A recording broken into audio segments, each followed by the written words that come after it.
Hello, welcome to another Gundam Battle Operation 2 video. That is the Jamru Fin again, and I've got a special little paint scheme here for you as well. It's two matches.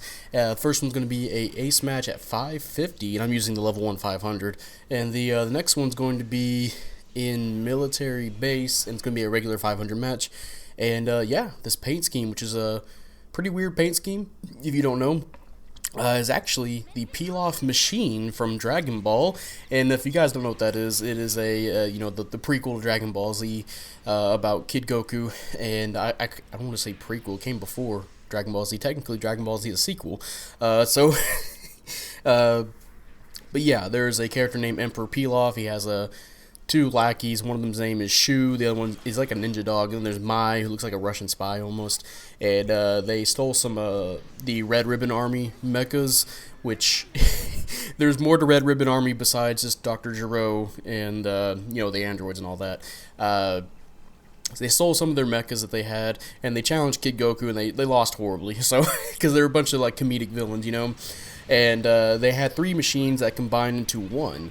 And so Shu had a green one that was the legs of the suit, and it had like machine gun arms. It had like a scorpion tail. It was actually a flamethrower.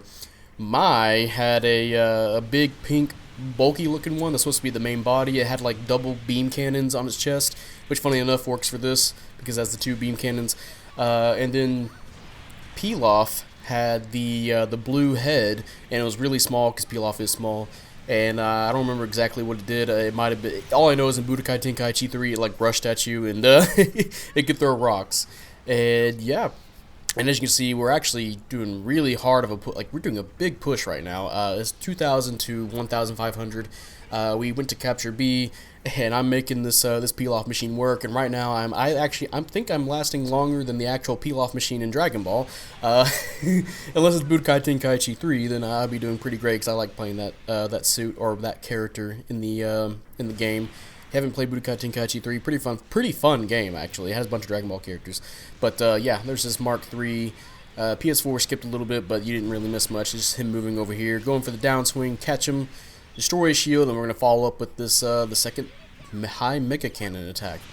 And I'm gonna help our raid push up, and you'll see this disgusting combo. Yeah, 4,000 damage into a raid downswing. That man is dead.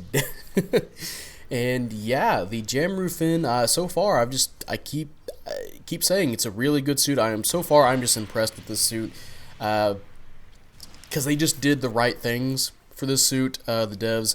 Here I am getting greedy, trying to help the support, going in for a downswing against the Mark II. Yeah, 4,200 damage. I am just fine with that. Unfortunately, because I'm so greedy and I'm such a big suit with obvious weaknesses, I'm going to get stun locked to hell and back. But I kind of asked for it. But yeah, the Jamru Fin, a lot of damage. It has useful skills. They actually give it balancers, thank God.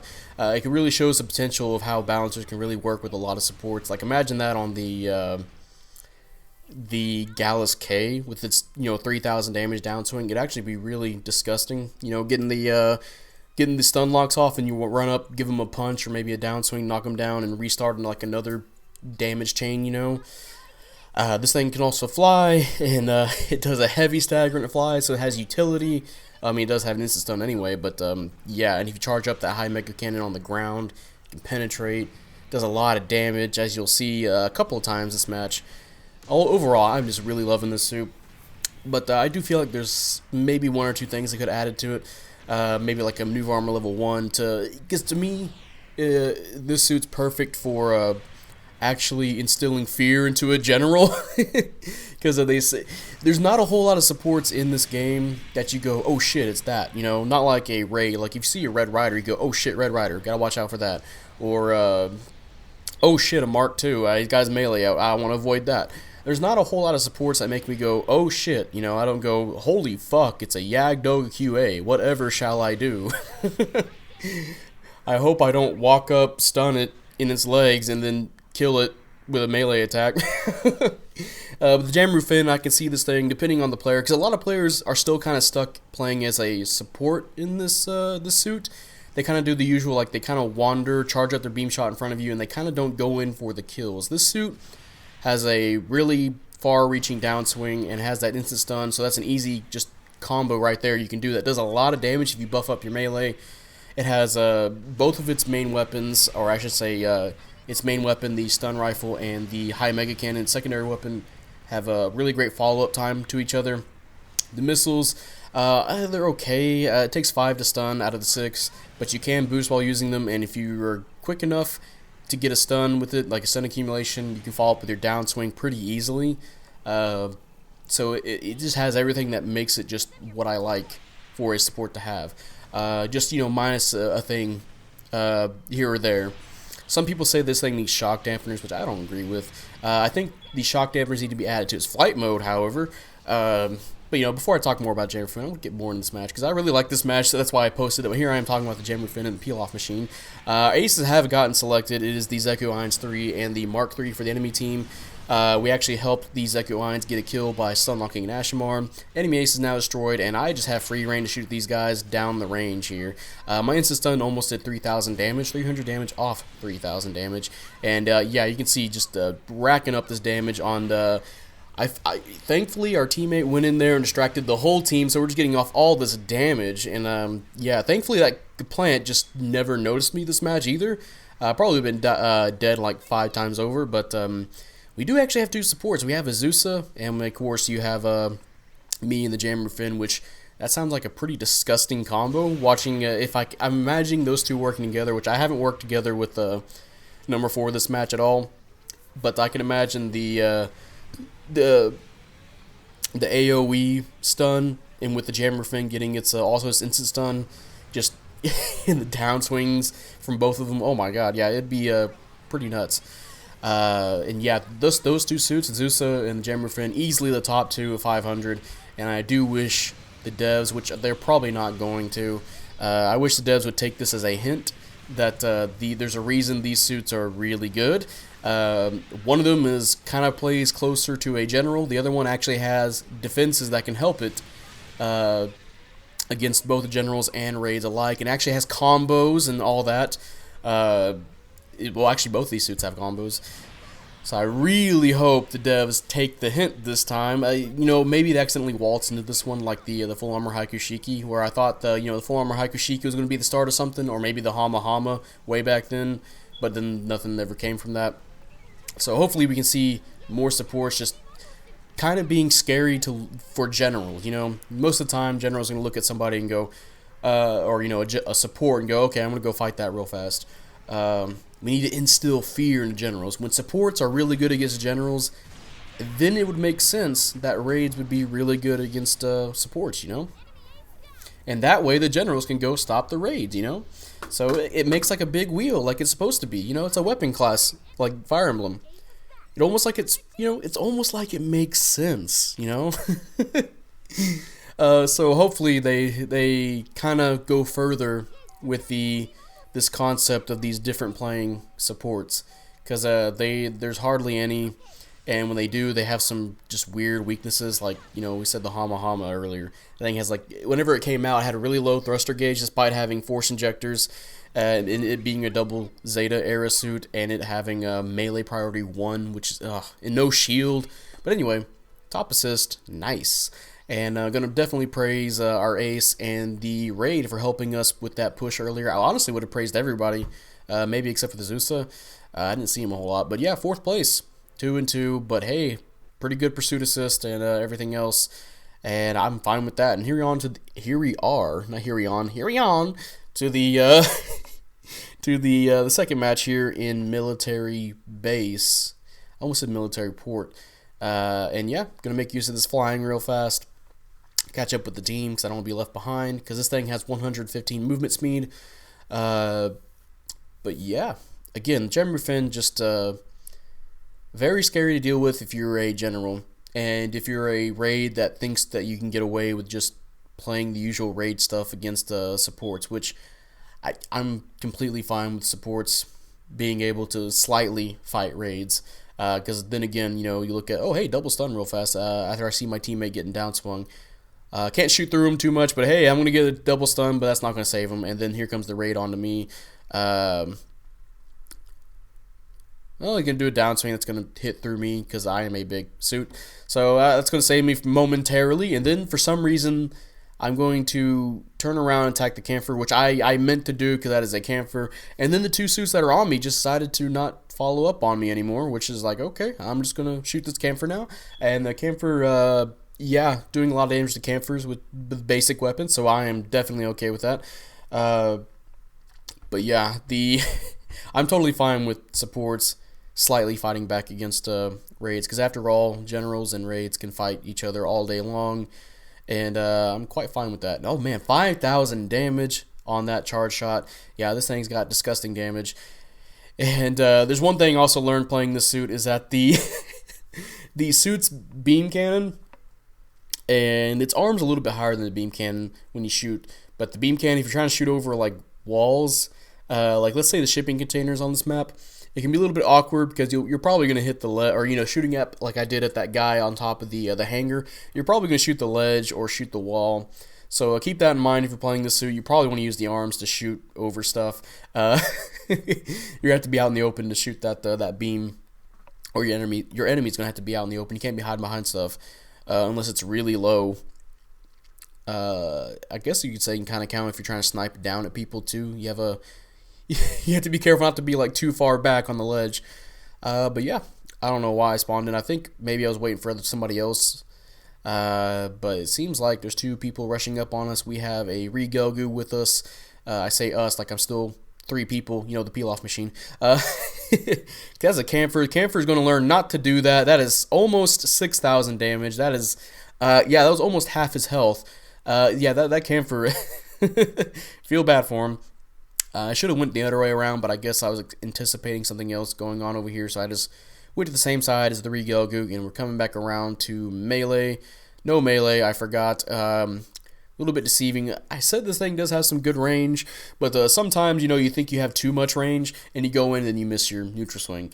But it's fine, we got the kill anyway with the assist of the two teammates, and it seems like number 3, which is the Pixie, which I meant to talk about the Pixie for this match, actually planted a bomb in the enemy base, and we're going to go super hyper aggressive, which a little bit of a bad thing because the raid has spawned in, and I said support me, and nobody turned around to help, except for a number 3 who's going to spawn in, I believe, or number 4. But yeah, I'm going to do my downswing to, just hamper the raid for now, and then shoot the camphor again, because that 4,000 damage on a basic shot. Oh my god, that's disgusting. Here comes the raid again. Got to make sure to watch out for that sea serpent. Almost tickled me there. So let's get some extra damage off, and maybe a boost. There's a stun, side swing for a sunlock. Okay, Kapush is going to keep moving forward. Thank you for helping me against the raid. I guess I'll do this by myself. But hey, the Mark II is going to save my life by attacking the raid, and I'm going to say thank you by downswinging him, doing a lot of damage, and then we're going to help fight this prototype. Prototype is gone. Base is now destroyed. We are ahead by quite a bit. And let's see if we get an extra kill here. There is a Jetta. No Cheddar for you today, sir. Here's a stun. He's going to stun me. But hey, I have balancers now, so let's go for that downswing, and then I'm going to miss my follow-up. Awesome. But yeah, back to the Pixie. I was going to mention. The Pixie actually had a badge, which if you guys don't know, I put a lot more faith into people playing Pixie that have a badge than people who don't. For the most part, a lot of Pixie players that I play with, they're not very good, to say the least. Usually it might be them. Usually it might be just because they're playing the Pixie. Like if they played another raid, they'd actually be really good, because they won't get like hampered by having like no dodge roll and all that. Also, nice support fire coming out of nowhere just to hit me. But this guy had a badge, and if you have a badge, I'm definitely going to be trusting you a lot more than people without badges, especially if you're playing like suits that a lot of people consider like lesser, like the Pixie, which I don't consider the Pixie like just straight shit tier, but at these higher costs, you better be bringing your A game when you're playing the Pixie, because I believe this might have been a rating match, so yeah, that guy brought his A game. You'll see he got the most damage out of us at the end. Spoiler. But yeah, that bomb plant really helped us out, and that heavy push, because it is a 12,000 to 6,000, so we're beating them by half their points. Well, never mind, 7,000 now. And I'm making use of just taking pot shots at people at the moment, which is nobody. So number 2 is going to be running away. Now we're going to take a pot shot at the prototype Stark Jagan. That's still respectable damage, almost 3,000 there. And getting shot at. Let's hide behind here. This looks like a death trap for me because the enemy team is pushing in, and this is, if you remember what I said earlier, this suit does not do good peeking around corners, and this is Corner City. So I have to get out here as fast as I can. But hey, the camper is coming up behind us. I kind of want him to stay in there because I don't want him peek shotting me. So there's almost 3,000 damage with that basic little stun, and the support fire will come in and kill him. So thankfully that happened. And let's see if I can follow up and help our teammates elsewhere. Nope, going to shoot the wall there. And then the first person I run into when I go into flight mode is the raid. Yeah, thankfully number 4 comes in to help me. And I won't take any further damage, I believe. Actually, nope, I get shot once. But there's a stun with the melee. And everybody's just coming in to save my life now, thank God. There are some more attacks. And yeah, we got the kill. Take that, raid. And now we're at the last minute of the match. 15,000 to 7,000, almost 8,000. We're doing just fine. Now we're going for another push. I believe even if we all die, we might be able to still win this, I think. But there's a Mark II. That's a shield hit. I believe it's just these 2 red enemies left. So we're going to go for one last push. Go for the stun there. Almost 6,000 damage again, and then the follow-up shot. Got an assist anyway. I thought that was going to be a kill, but yeah, this thing can throw out damage. Definitely, like I said earlier, this thing, a lot of people are still trying to fight this thing like it's a regular support. It is not a regular support, even though you can sunlock it like one, but it has the damage, and it has the ability to actually fight you back pretty handedly, as you saw with a couple of times this match. So thankfully we have a support that is like that. And it makes sense for a raid to walk up and one-hit me with a heavy attack. So yeah, I really appreciate that the devs did this. And hey, mission completed, and we'll see what we got going on. And hey, top assist score again, and we all beat our rivals. Going to praise the Kapul, and because he got top individual, and then the Pixie because he did really well in the Pixie. And hey, third place, 3-3, which was still fine because I got 3,100 in an individual score, almost 100k damage, and I think that's about it. So I was getting something done, But yeah, that is the Jamru Fin, or the Pilaf machine. And yeah, it's going to be the end of this video. If you guys enjoyed this video, leave a like, subscribe if you want. I'd really appreciate it. And type up in the comment section how you feel about the Jamru Fin. Do you like it? Do you hate it? As you can tell from the way I've talked about it, I think this is an extremely good support. I think it's, like I said before, it's just behind the Zusa. If this thing had a consistent defense option, this thing would have been over the Zusa. So yeah, that's how good the support is. And I one of these matches I did at 550 with a 500 suit. So yeah, really like this suit. I don't know why I did a thumbs up. You guys can't see me doing a thumbs up. But yeah, hopefully Bandai does a model kit of this. I'd really like that. And yeah, I think that's going to be it. And hey, if you guys haven't checked out Dragon Ball, I'd highly recommend it. There's a debate on which one's better, but to me, I like Dragon Ball just a little bit more than Dragon Ball Z, and I do like Emperor Pilaf, and that's why I painted this the suit like the Pilaf machine, because I noticed, oh hey, you can paint almost all 3 parts, the head, the body, and the legs different colors. This would be an awesome paint scheme, even though there's a little bit of overlapping, but that's just how GBO2 does paint schemes. And yeah, that'll be it, and I will see you guys later. Bye.